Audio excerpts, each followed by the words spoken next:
My name is Alicia. In this lesson, I'm going to talk about college or university vocabulary words. Let's get started. All right, first, let's talk about the difference between college and university. Most people use them interchangeably, but specifically, the difference is this. A college offers 4-year courses, so that means 4 years of education, 4 years of study, and you can earn a degree. So I'm going to talk about degrees a bit later in this lesson.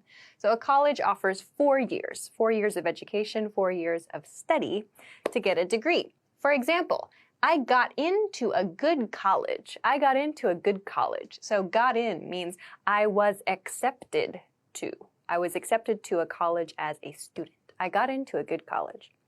A university then, a university offers 4-year courses, like a college, yes, and universities have what's called a graduate school. So there are these 4-year courses, and then graduate school is like extra study after the 4-year coursework. So for example, the university is well known for its space program. Okay, so university, college, then the next point, graduate school, which I've mentioned here in this kind of explanation of university. So a graduate school is education, or a graduate school offers education after 4-year coursework. So after college or after the basic general education required to get a bachelor's degree, which I'll talk about later, you can choose to go to graduate school. So if you choose to go to graduate school, you get higher level degrees, a master's degree or a PhD. Again, I'll talk about those later. So graduate school is like even more study. For example, are you going to go to graduate school? Okay.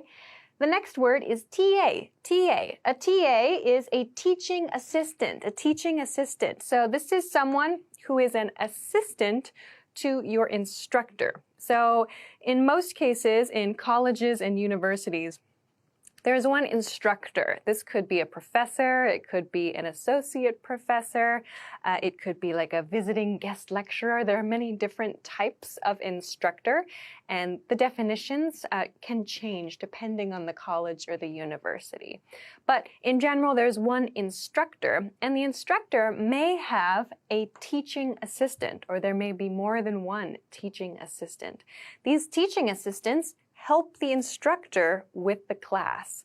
So this might mean the teaching assistant leads group discussions, or the teaching assistant helps with homework, or the teaching assistant helps students to learn some topics in more detail.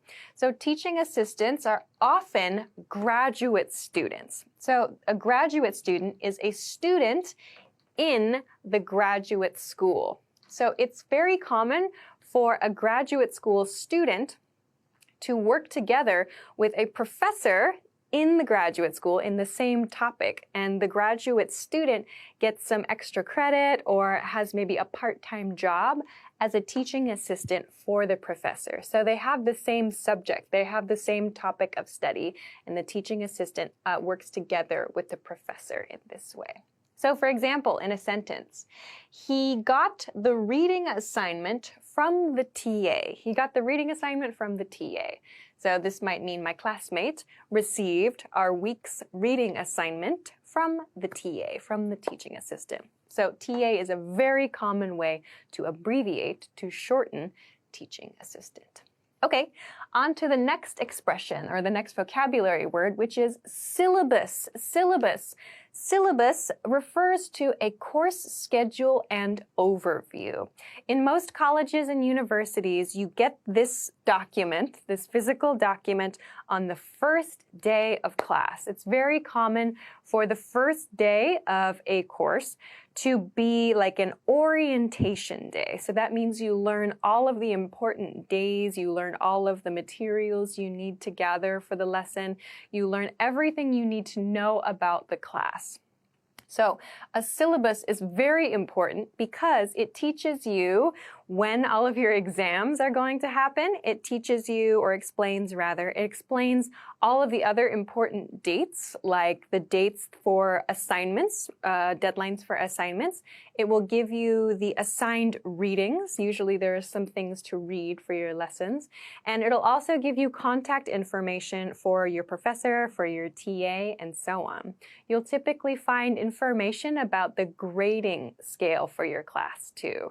Other information you might see in a syllabus includes something about like the course topics in general, like the aim of the course and what you can expect to learn in the course. You'll also find contact information for the key people in your course and maybe any assistance in the course too. So the syllabus is a very important document. It has like all your textbooks as well. So this is a very common expression, this example sentence. Check the syllabus before you email the professor. This is something most instructors say very often in college courses or university courses. If you have a question, the first document you should check is your syllabus. Does your syllabus answer this question that you have? So make sure you check your syllabus before you email your professor or your teaching assistant. You might already have the answer in the document. Okay, on to the next one. The next one, actually, let's look at these together. These vocabulary words are semester and term. Semester and term. So a semester is 6 months, and a term means one period in the school year. So depending on the college or depending on the university, they might have different calendar systems they use for their courses. So some universities use a semester system, which means every 6 months is a new chance to start courses. So for example, there might be a spring semester and a fall semester, or maybe a summer semester and a winter semester.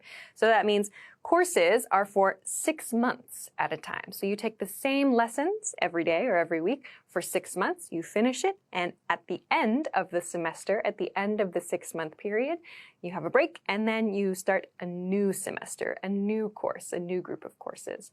So a semester is a 6-month period. Some universities operate on a semester system. For example, winter semester is starting soon.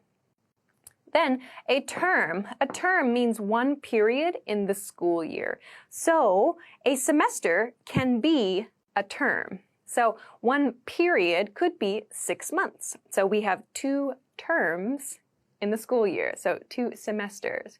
However, you may find it's actually very common for some universities to have 3 terms or 4 terms, 1 term for each season. So they don't use a semester system. They have 3 terms or 4 terms. So there might be a spring term and a summer term and an autumn term and a winter term in your university. You might find something like that. So a term refers to the period of time for a course. For example, our university uses a 4-term system. So that means in 1 year, in 1 academic year, in 1 college or university calendar year, there are 4 periods for study. Okay, let's go to the next word, which is quiz. Quiz. A quiz is a small test of knowledge. So quiz is something that's usually not really important for your grade, but it's like a small test of your knowledge to make sure you understand the things you're studying in your class. For example, I had a pop quiz today. Pop quiz refers to a surprise quiz. Pop means sudden or surprise. A pop quiz means you didn't have any information about it. Your teacher or your instructor decided to give the students a quiz with no chance to prepare. So it's what do you know now? You may find pop quizzes in some of your classes in colleges and universities. So let's compare quiz to exam or examination. An exam or an examination, we use exam because examination is long.